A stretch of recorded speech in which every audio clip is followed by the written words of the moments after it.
लगता है कि हम लोग ना रूटीन से थक जाते हैं, काम से नहीं। मतलब खाना बनाना तो रूटीन में है ही ना, रोज़ाना खाना बनाना है। फिर एक ही बंदे ने जब हर रोज़ एक काम करना है तो वो थक जाता है। हालाँकि खाना बना कर तो हम इतने एक्सपर्ट हो गए हैं कि हमें अब ये काम लगता ही नहीं है। तो इस वज़ह से काम नहीं थकाता। मुझे जो समझ आई है ना, हम लोगों को रूटीन थका देती है। मतलब बोर ही इतना हो जाते हैं, डेली बेस पे एक ही काम करी जाओ। तो इस वज़ह से शायद रेड किडनी बीन्स आज मैंने यही बनाने थे।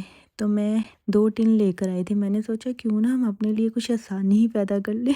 मतलब बॉयल थे। तो आटे की रेसिपी मेरे हस्बैंड ने मुझे बताई थी। जब से मैं यूके आई हूँ ना, तो मैं आटे में कलवंजी, अजवाइन, सॉल्ट थोड़ा-सा और ज़ीरा इनको मिक्स कर कर रोटी बनाती हूँ। तो ये बहुत अच्छी बनती है, क्योंकि इसके हेल्थ बेनिफिट भी बहुत ज़्यादा है और खाने में भी ये टेस्टी है। डेली बेस पे हम वैसे तो इसे यूज़ नहीं करते, इस तरह से फिर हम यूज़ भी कर लेते हैं इसे। अच्छा, ये सॉक्स देख के ना मेरी हँसी निकल गई। जैसे किसी छोटे से बच्चे ने ना छोटी-सी शरारत की हो। मेरे हस्बैंड ने अपनी सॉक्स उतार के फेंकी हुई थी। मैं सूरतुल बकरा की तिलावत ना अपने घर में रोज़ प्ले करती हूँ, जब भी खाना बनाती हूँ। अच्छा, साथ-साथ ना मैं लॉन्ड्री कर रही थी, क्योंकि किचन में ही है लॉन्ड्री मशीन, तो इस वजह से मैं ये भी कर रही थी।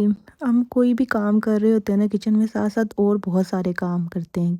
लॉन्ड्री तो इनकी होती भी किचन में ही है, तो इसलिए फिर मैं यहीं पे साथ-साथ ये भी कर रही थी। सूरतुल बकरा की तिलावत प्ले करने का मकसद यही होता है मेरा कि जब हम लोग अकेले होते हैं, तो हमारे ज़हन में तरह-तरह के ख़्याल आते हैं, नेगेटिविटीज़ आती हैं, वसवसे आते हैं। मतलब कि हमें डिप्रेशन भी होता है, टेंशन भी होती है, फिर इस तरह की बातें ज़हन में आती रहती हैं। तो इससे इसीलिए मैं प्ले करती हूँ कि मैं साथ-साथ सुनती रहूँ, कोई ना कोई आयत मेरे कानों में जाती रहे और हम इसकी तिलावत सुनते रहें। तो फिर इस तरह के ख़्याल, इस तरह की नेगेटिविटी हमारे ज़हन में नहीं आती, हमारा ध्यान उस तरफ जाता ही नहीं है।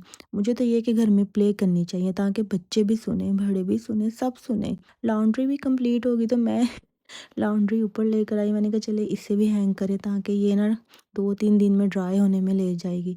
खुश्क होने में टाइम लगता है, ड्राई तो ये होते ही हैं इस वजह से। अच्छा, ये था रेड किडनी बीन्स, ये बहुत अच्छे बनते हैं। मैंने कीमे में ही ट्राई किए हैं। मैंने मटन और चिकन में तो ये कभी भी ट्राई नहीं किया। मुझे कीमे में ही ये इतना अच्छा लगता है कि मैंने दोबारा किसी और में ट्राई करने की कोशिश ही नहीं की। अच्छा, मेरा आज का व्लॉग आपको कैसा लगा? कमेंट सेक्शन में अपनी राय का इज़हार ज़रूर कीजिए। मिलते हैं एक नए व्लॉग में। शुक्रिया। अल्लाह हाफ़िज़।